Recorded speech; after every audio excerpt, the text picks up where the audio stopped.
Hi guys, Mr. Honig here. I'm going to be walking you guys through adding and subtracting integers with our integer rules. Have a brief little poem here for you to kind of remember how to use these integer rules. And very simple. It just goes as same signs we want to add and keep, different signs we want to subtract with those terms.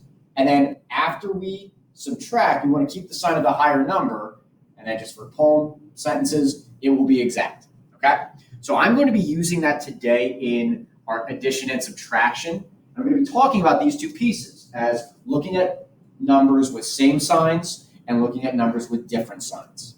Okay? So that's how I'm going to focus on it.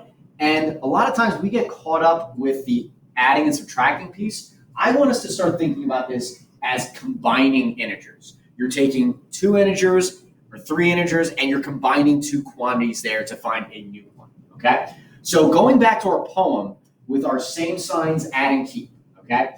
I have to look at these two integers right here and say, what are their signs? And we know what the sign is because the sign directly precedes the number, okay? So what we have here is I have a 30, that's my quantity, but it's actually a negative 30. How do I know it's a negative 30 is because that is a negative sign that directly precedes it. It comes in front of it, okay?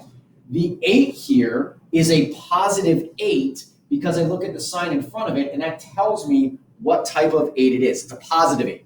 Some of you are saying, well, that looks like addition. Well, it's one and the same, okay? So the sign not only is negative a negative sign, it's also a subtraction sign. Same thing with a positive sign. It also gives us information that's a positive 8. So because our signs are different here, that tells me I am going to subtract these two quantities. And what I'm doing in my head is I'm actually taking 30 and subtracting 8. Okay, why 30 minus 8 and why not 8 minus 30? Because I actually know how to compute 30 minus 8 quickly using our algorithms. Okay, so we know how to subtract 30 minus 8, whether you write it horizontally or vertically. You have this 30, we're putting that first because that's a larger quantity, okay? And we're going to subtract that 8. So we are left with a difference of 22, excuse me, okay? But also following my song, different signs subtract, but I want to keep the sign of my higher number. So what number did we subtract with first? We started with that 30 because its sign was negative. This 22 becomes a negative 22. And that's how most mathematicians solve any type of integer problem when they have different signs, okay? So I look at another example. I have a 10 here. Is it positive or negative? It's a negative 10 because the sign that's directly in front of it is a negative number. It's a negative sign, excuse me. The 7, what is that? That's again another negative because I know I have two signs in here. I know I have plus negative 7. However, the sign that directly precedes it, the one that's right in front of it, tells me the information I need. They're both negative, which means these signs are the same. So going back to our poem, same signs, we want to add and keep. Meaning, I want to take 10 and add 7 to it to get our quantity of 17. That's the add part. The keep part means we're going to keep our sign here, which they're both negative, which means in the end, this 17 is also going to be a negative. Okay? I'm going to finish these last two up very quickly, then we'll get to some special ones. 12 minus 18. Well, what sign is this 12? Actually, this is the one time they won't tell you the sign because we actually infer that it is a positive 12. We just don't write the positive sign first. The 18, we have to look at this with the sign that precedes it. So we have a positive 12, and if I circle that whole 18 there, look at the sign that's right in front of it, that's a negative 18. The signs there, again, are different, so I'm going to subtract 18, because that's larger, minus 12, because that's smaller. I get a difference of 6.